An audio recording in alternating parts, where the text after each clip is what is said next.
विधान परिषदेसाठी भाजपने आपले उमेदवार जाहीर केले। यादीमध्ये संदीप जोशी, संजय केनेकरांना उमेदवारी देण्यात आली, तर दादाराव केचे यांना सुद्धा भाजपकडून संधी देण्यात आली।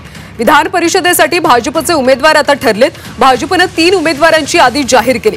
संदीप जोशी, संजय केनेकर आणि दादाराव केचेंना विधान परिषदेसाठी संधी देण्यात आली।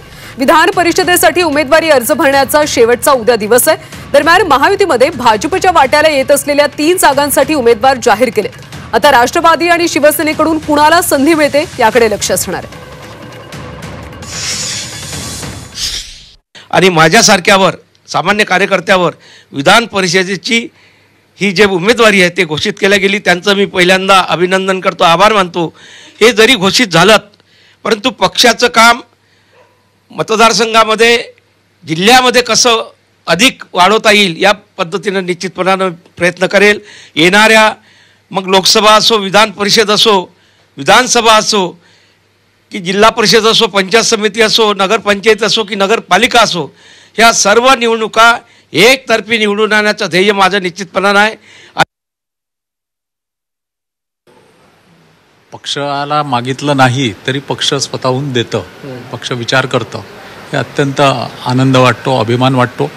आणि त्यामुळे येणाऱ्या काळात जी जबाबदारी दिली आहे तिचा योग्य वापर करून भारतीय जनता पार्टीचे धोरणं, विचार जनमानसात कसा रुजेल जास्तीत जास्त याचा देखील मनापासून प्रयत्न करेल।